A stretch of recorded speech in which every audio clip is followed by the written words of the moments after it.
Clemon beyond the গ্যালারিতে সবাইকে স্বাগত। দেশ বিদেশে খেলাধুলায় সবশেষ খবরের বিশ্লেষণ করতে হাজির হয়েছি প্রতিদিনের মতোই। আজকে আপনাদের সাথে আছি রিদওয়ান শিব। দর্শক, দারুণ একটা নেইল বাইটিং ম্যাচ আমরা গতকাল লক্ষ্য করেছি বিপিএলে। খুলনাকে একেবারে শেষ বলে হারিয়ে বরিশালের সঙ্গী হয়েছে চিটাগং কিংস। চিটাগং কিংস তারা প্রথম কোয়ালিফায়ার খেলেছিল, এই বরিশালের সাথেই অবশ্য তারা হেরেছিল। দারুণ একটা ফাইনালের অপেক্ষায় আমরা। আগামীকাল হবে যে ম্যাচটি, আমরা সেই ম্যাচ নিয়ে আলোচনা করব ওভারঅল বিপিএল নিয়ে। আমাদের সাথে সেই আলোচনায় আছেন ডলার মাহমুদ, সাবেক জাতীয় ক্রিকেটার এবং পাশাপাশি সিলেট স্ট্রাইকার্সের বোলিং কোচের দায়িত্বে আপনি ছিলেন।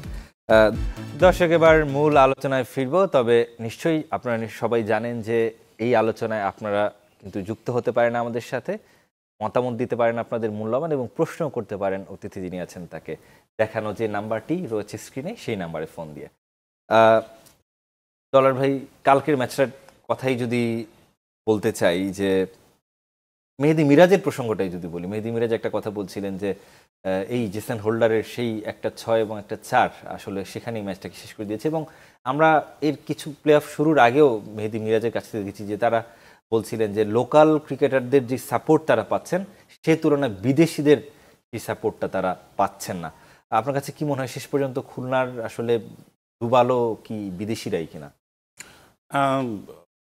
সত্যি কথা বলতে কি, যে আপনার যখন ম্যাচ হেরে যায় তখন আপনার দেখবেন যে কাটাছেঁড়া করলে অনেক এরর আর কি বের হয়ে আসে। তবে এটা ঠিক যে খুলনা এবং যে খুলনা সহ যে বাকি 3টা টিম আছে সবাই কিন্তু আপনার যারা কোয়ালিফাই করছে ম্যাক্সিমাম দেখবেন তাদের লোকাল প্লেয়াররা কিন্তু ভালো খেলেছে। এটা নর্মালি হয়ে থাকে যে কোনো আপনার ফ্র্যাঞ্চাইজি লিগে লোকাল প্লেয়ারদেরই একটু ধরেন যদি পারফরমেন্স ভালো থাকে সেই টিম আপনার ওপর দিকে আসবে। তো অবভিয়াসলি হ্যাঁ, আপনার জেসন হোল্ডারের মতন প্লেয়ার, তারপরে আপনার বিশেষ করে যে মানের প্লেয়ার আপনার নর্মাল সুপার 4-এর আগে খেলেছে, অবভিয়াসলি আপনি এই বাংলাদেশের কন্ডিশনে দেখবেন যে কোন ধরনের প্লেয়ার আসলে সুইটেবল। যারা এখানে খেলে অভ্যস্ত দেখবেন যে পাকিস্তানিরা ভালো খেলেছে আপনার, তারপরে ওয়েস্ট ইন্ডিয়ানরা আমরা জানি যে আসলে এরা সব ধরনের উইকেটে খেলে অভ্যস্ত।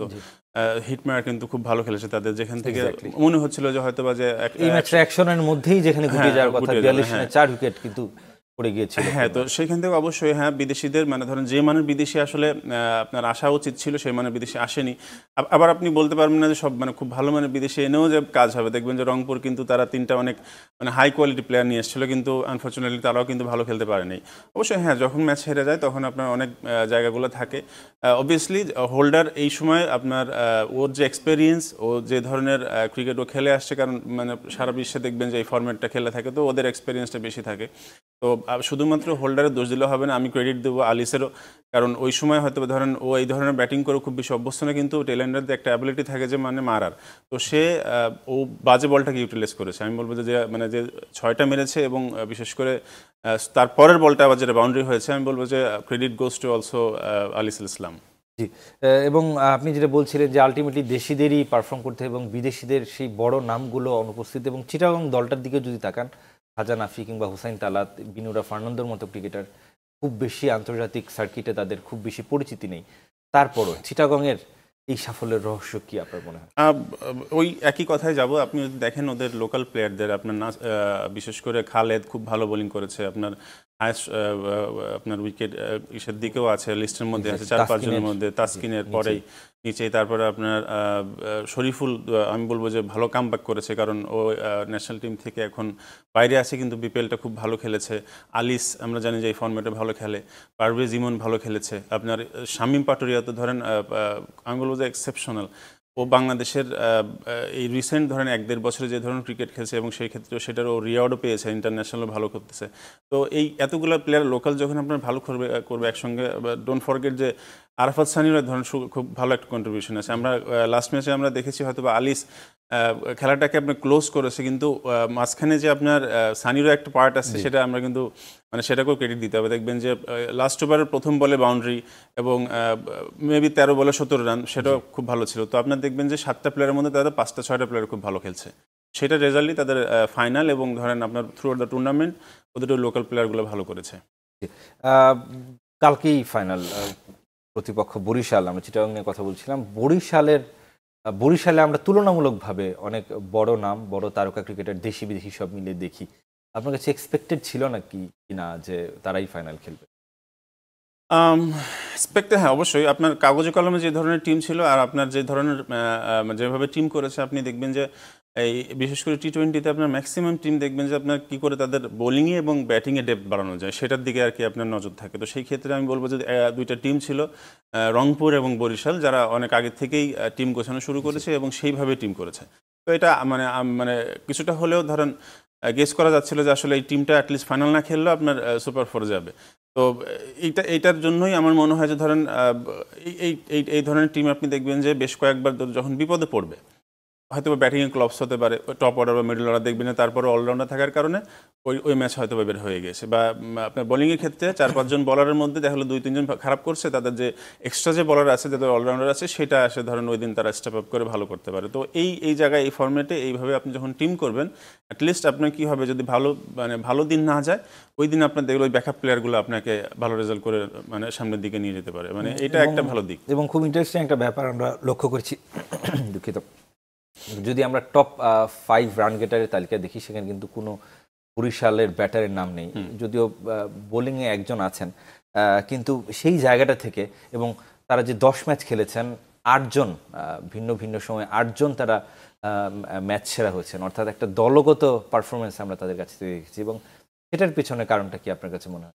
সেই যেটা বলছিলেন আপনি, যে অলরাউন্ড নৈপুণ্য বা কখনো না কখনো কেউ না কেউ দাঁড়িয়ে যাচ্ছেন। এক্স্যাক্টলি। আপনার যখন আপনি দেখবেন যে শর্টার ফরম্যাট হবে, তো আমরা শুনে আসছি না যে ইম্প্যাক্ট ইনিংস, হ্যাঁ, তো আপনার এটা ঠিক যে ওদের কায়াল ম্যাচ যখন ছিল তখন কিন্তু ওর কন্ট্রিবিউশন ছিল খুব ভালো, ঠিক আছে, এবং লাস্ট ম্যাচে যখন সে আসছে তখন আবার কিন্তু টিমের সিনারিও চেঞ্জ হয়ে গিয়েছে। এর আগে আপনার তাদের টপ অর্ডার থেকে কেউ হয়জন বা পাওয়ার প্লেতে খুব সুন্দর শুরু করে দিয়েছে, ওই 20-25 রান করেছে, ওইটা বাকিয়া ওইটা ক্যারি করেছে।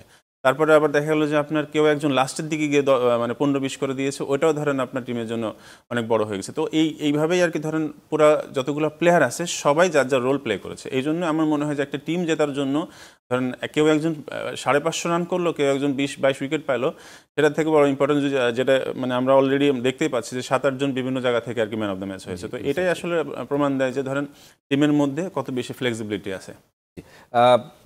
ওভারঅল এবারের বিপিএলটা মাঠের বাইরে নিয়ে হয়তো আমরা আলোচনা করছি বা করবো আরও, কিন্তু মাঠের খেলার কথা যদি বলি, সবচেয়ে বেশি উইকেট দলগত বা ব্যক্তিগত পারফরমেন্সের কথা যদি বলি, সবচেয়ে বেশি উইকেট একজন নিয়েছেন সোফার এখনো পর্যন্ত বিপিএলের, এবং সবচেয়ে বেশি 2 শতাধিক রান হয়েছে এবারের বিপিএলে। সেটা কতটা ইতিবাচক আপনার কাছে? অবশ্যই, তবে আবারও একটু কিছুটা হতাশ যে মিরপুর যেরকম আপনার আমরা সেরকম বড় বড় রান দেখি না। সিলেট এক্সেপশনাল ছিল আপনার সিলেটের, হ্যাঁ যদিও বা বাউন্ডারি একটু ছোটো ছিল, কিন্তু সিলেটের উইকেট ছিল আমি বলবো যে অসাধারণ। দেখবেন যে অলমোস্ট প্রত্যেকটা ম্যাচই ধরেন 180-200-র কাছাকাছি রান হয়েছে, সেই রান তারা করে জয়ের হ্যাঁ জয় পেয়েছে অন্য টিম। চিটাগংয়ে একটা ইস্যু ছিল যে ওখানে উইকেটগুলো আপনার আমরা জানি যে নর্মালি 3টা ভেন্যুতেই খেলা হয়, চিটাগংয়ে সবসময় রান বেশি হয়। তো এবার চিটাগংয়েও হয়েছে, কিন্তু লাস্টের দিকে একটু দেখবেন যে উইকেটটা হ্যাঁ, কারণ শুনেছি যে পানির একটা সরবরাহ একটা ঘাটতি ছিল। তো ওভারঅল বিপিএল যদি বলা হয়, অবভিয়াসলি আগের তুলনায় আপনার এটা ভালো হয়েছে, কারণ আমরা জানি যে এই সময়টা আসলে কিউরেটারের খুব বেশি কিছু করার থাকে না, শীতের মধ্যে আপনার মাস্টার থাকে বা একটু স্টিকি উইকেট থাকে। তারপরে বলবো যে ভালো রান হয়েছে। সব থেকে বড় বিষয় যে অনেক বেশি প্রত্যেকবারই ধরেন এত বড় টুর্নামেন্ট যখন হবে, এটা আলোচনা সমালোচনা হবে, দর্শক মাঠে এসেছে, এবং আপনার যখন গতকালকের ম্যাচ আপনি যদি বলেন যে ধরেন অনেক বেশি সমালোচনা হচ্ছিল, আমার মনে হয় গতকালকের ম্যাচে পরে মনে হয় আবার মনে হয় সবাই খেলার দিকে আবার অনেকেই আমার সাথে অনেকের কথা হয়েছে দর্শকদের যে তারা মাঠ থেকে বের হয়ে যেতে চেয়েছিলেন, শেষ পর্যন্ত আর একেবারে শেষ বল পর্যন্ত তাদের this is the beauty of cricket. ধরেন আমরা ক্রিকেট সঙ্গে যারা আছি এবং যারা ক্রিকেট ভক্ত, ক্রিকেট পাগল, তারাই আসলে চাই যে এই ধরনের এন্টারটেনমেন্ট হোক, দেশি বিদেশি প্লেয়াররা ভালো খেলুক এবং খেলার রেজাল্ট এইভাবে আপনার হয়তো বা সবসময় লাস্ট বলে ডিসাইডেড হবে না, কিন্তু একটা কম্পিটিটিভ খেলা হোক, সেটা সবাই দেখতে চায়। জি, আমরা যেটা বলছিলাম যে মাঠের বাইরেও আলোচনা একেবারে কম হয়নি, বরঞ্চ আরও বেশি হয়েছে।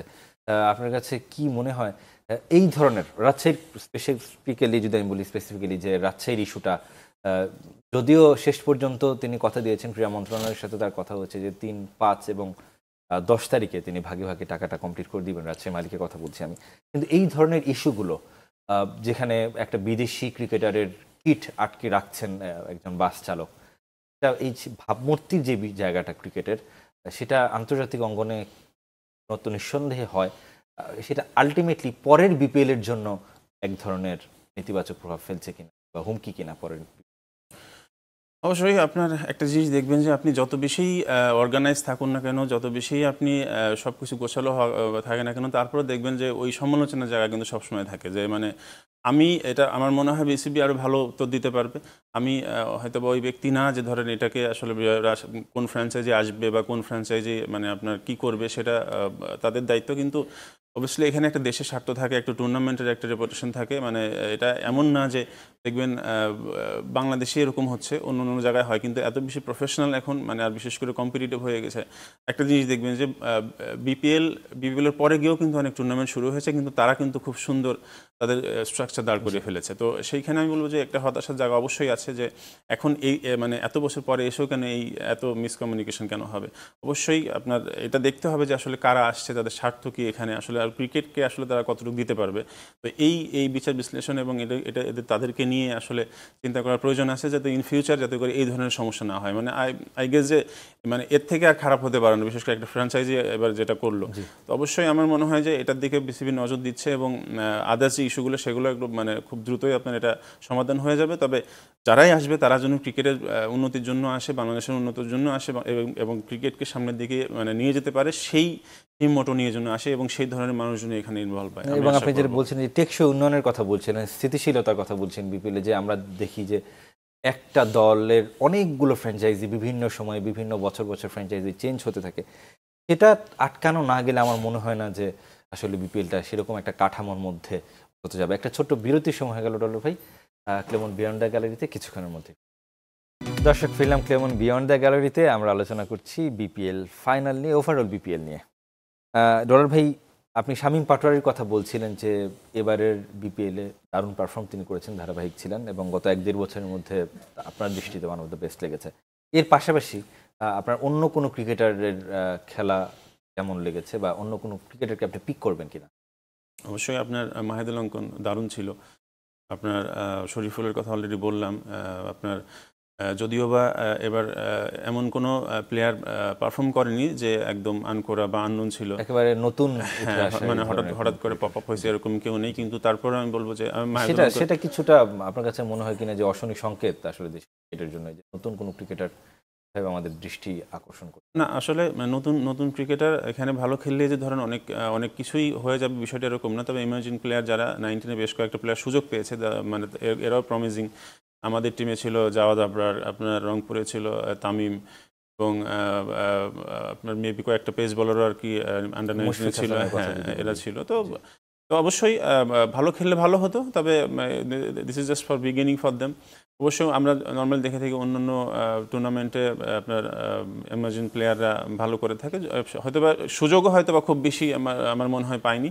অবশ্যই আপনার আমি অঙ্কনের বিষয়ে আমি বারবার বলছি, আর বেশ কয়েকটা শোতে বলছি যে মানে অঙ্কন আপনার ধরেন যে টাইপের প্লেয়ার, মানে টেস্টে ডেবু হয়েছে এবং শুধুমাত্র এমন না যে ও টি20 ফর্মেটে ভালো খেলে, টেস্টেও খুব ভালো প্লেয়ার এবং 50 ওভারেও। তো এই টাইপের প্লেয়ার যদি আপনার হাতে থাকে, ইন্ডিয়ায় দেখবেন আপনি যে অনেকগুলো প্লেয়ারই আছে যারা টেস্টও খেলে আবার আপনার টি20 খেলে। তো এই যে গিয়ার শিফটিং যদি এরকম হয়ে থাকে, এরকম প্লেয়ার যদি আমরা পাই, তাহলে মানে বাংলাদেশ ক্রিকেটের জন্য খুব ভালো। এমনিতে জাতীয় দলের যারা ক্রিকেটার রয়েছেন কিংবা চ্যাম্পিয়ন্স ট্রফির স্কোয়াডে থাকা যারা ক্রিকেটার রয়েছেন, তাদের জন্য এবার বিপিএলটা কিছুটা রোলার কোস্টার রাইড কিনা। অনেকে ভালো পারফর্ম করেছেন, আবার অনেকে করতে পারেননি। সেটা যদিও ফরম্যাটের ভিন্নতা রয়েছে, ওয়ানডে ফরম্যাটে খেলা হবে, তারপরও কিছুটা বুস্টআপের একটা বিষয় থাকে, আত্মবিশ্বাসের প্রাপ্তির একটা বিষয় থাকে। সেই জায়গাটা থেকে জাতীয় দলের ক্রিকেটারদের পারফরমেন্স, মানে আপনি আমার আমি যে কথাটা বলবো সেটাই বলেন যে মানে আলাদা যেহেতু ফরম্যাট। আমি সত্যি কথা বলতে কি, আমার এখন পর্যন্ত আমি দেখিনি যে বিপিএল ভালো খেলে গিয়ে ইন্টারন্যাশনাল খুব ভালো খেলেছে। আর বিশেষ করে মানে সত্যি কথা যেটা বাস্তবতা আমাদের স্বীকার করতে হবে যে আপনি মিরপুর উইকেট যেরকম থাকে, ওইখানে যদি কোনো বলার আপনার খুব ভালো বোলিং করে থাকে, সেটা আসলে ইন্টারন্যাশনাল ক্রিকেটে গিয়ে কতটা কার্যকরী হবে। যদি বাংলাদেশে খেলা হয় সেটা আলাদা বিষয়, সেটা বাংলাদেশে তো খেলতেছেন, এটা খেলতেছি আমরা ওই পাকিস্তানে গিয়ে। তো ওইখানে উইকেট আমরা সবাই জানি যে আসলে মানে বলারদের জন্য কতটা মানে চ্যালেঞ্জিং হবে ওখানে। তো অবশ্যই বিপিএলে ভালো করলে হ্যাঁ, কনফিডেন্স তো অবশ্যই। যে একটা কথা বলে না যে আপনি মানে ওভার কনফিডেন্স হয়ে যাওয়া ভালো, কিন্তু একদম কোনো কনফিডেন্স না থাকা থেকে অ্যাটলিস্ট। তো সেই জন্য সে যে ফর্মেটই খেলুক না কেন, ভালো খেলে গেলে অবশ্যই কনফিডেন্স কাজ লাগে, কিন্তু ওইখানে গিয়ে আপনার বলার এবং ব্যাটসম্যান সবারই চ্যালেঞ্জ ফেস করতে হবে। ডাজেন্ট ম্যাটার আপনি কত ভালো খেলে গেলেন, যে আপনি আজকে আপনি ধরেন 100 করলেন, মানে মানে আপনার পরের দিন গিয়ে আবার নতুন করে শুরু করতে হবে। ইট ডাজন্ট মিন যে মানে আপনি যেটা কালকে করে আসছেন ওখান থেকে শুরু করতে হবে। তো ওই এই জায়গাটা অবশ্যই, যে আমি বলবো যে কনফিডেন্স অবশ্যই থাকবে, কিন্তু চ্যালেঞ্জটা থাকবে যে আসলে ওখানে গিয়ে মানে কীরকম ক্রিকেট খেলছে। বা এরকম কোনো ক্রিকেটার আপনার কাছে আপনার দৃষ্টিতে আছে কিনা যে এক্সপেকটেশন অনুযায়ী আসলে খেলতে পারেননি এবারের বিপিএলে, কিংবা প্রত্যাশার সাথে প্রাপ্তির মিল আপনি দেখেননি, এই ধরনের কোনো ক্রিকেটার? হ্যাঁ, এরকম তো আসলে মানে অনেকেই আছে, তবে মানে পার্টিকুলারলি ওরকম ধরেন নাম বললে অবশ্যই মুশফিক, একটু মানে মুশফিকুর রহিম আউট অফ ফর্মে আছে। নাজমুল শান্ত ম্যাচই খেলতে পারেনি। তো আসলে তারা অলরেডি আমরা দেখছি যে প্রিপারেশন শুরু করে দিয়েছে। তো যদিও আলাদা ফরম্যাট, আমি বলবো সবাই ন্যাশনাল টিমের যারা, তারা হয়তো বা তাদের প্ল্যান অবশ্যই আছে এবং তারা জানে, বিশেষ করে কেউই নতুন না, যে আসলে ইন্টারন্যাশনাল ক্রিকেটে কীভাবে নিজেদের প্রিপেয়ার রাখতে হয়। তো হোপফুলি যে মানে খুব দ্রুত আর কি তারাও এই সব জায়গা থেকে মানে কামব্যাক করতে পারবে। জি, আবারও ফাইনালের ম্যাচের দিকে যদি একটু দৃষ্টি দেই, বরিশাল এবং চিটাগং কিংসের কথা বলছিলাম, কোন দলটাকে আপনি এগিয়ে রাখবেন? দেখেন, বরিশাল আপনার জিমি নিশামকে নিয়ে আসছে, আমরা দেখলাম। তো আসলে জিমি নিশাম কিভাবে টিমে ঢুকবে সেটা একটা ইকুয়েশন হয়তো বা আছে। আপনি বিশেষ করে দেখবেন যে সব বিদেশিরাই পারফর্ম করছে, বিদেশিরা পারফর্ম করছে। তো আসলে কোথায় জিমি নিশামকে খেলাবে? ওকে যদি না খেলে তাহলে অবশ্যই তাকে নিয়ে আসতো না। আমার মনে হয় ওখানে মোহাম্মদ নাবিকে হয়তো তারা অফ করতে পারে। সেক্ষেত্রে হয়তো বা যে কোনো একজন লোকাল প্লেয়ারকে বাদ দিয়ে স্পিনার আপনার এবাদত হয়তো বা মানে চলে যেতে পারে মানে বাইরে। আপনার নাইম হাসান ওদের অফ স্পিনার আছে, একটা অপশন আছে।